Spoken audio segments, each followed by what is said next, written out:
అబేద్నెగోల ఘట్టం ఎందుకు జరిగింది, ఏలియా ఘట్టం ఎందుకు జరిగింది, ఇవన్నీ కూడా భవిష్యత్తులో దేవుని సంఘం ఎదుర్కొనే శోధనకు ముంగురుతులు, దృష్టాంతములు. అది విషయం.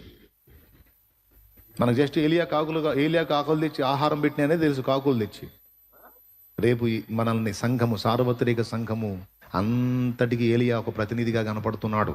దృష్టాంతంగా ఏలియాని ఎలాగైతే పోషించాడో రేపు మనందరిని అలాగే పోషిస్తాడు.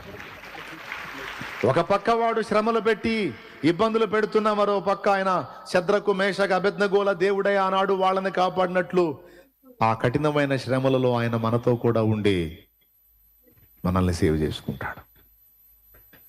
బబులోను వదిలే పాటలు, మనకు టైం చాలట్లా, అసలుకే లేట్ అవుతుంది. మీకేం పాడమంటారు? నా వాదలు మీకేం తెలుసు? తొగరోళ్ళు, బీపీ వాళ్ళు, వాళ్ళకేమయ్యా పాడమంటారా నువ్వు కానీ అనుకుంటా కూర్చుంటారు. అట్లా ఎవరైనా ఉన్నారా? పాడమంటే పాడదు, అందరూ చేతులు ఎత్తిదే.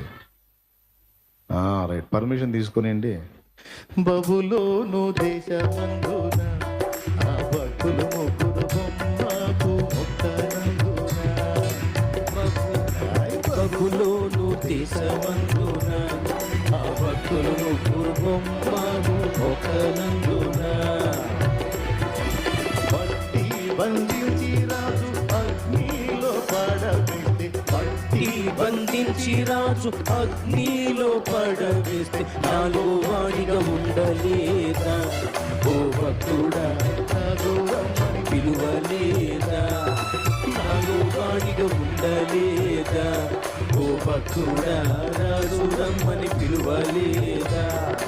భయము చెందకు భక్తుడా, ఈ మాయలో కచ్చాయాలు చూసినప్పుడు.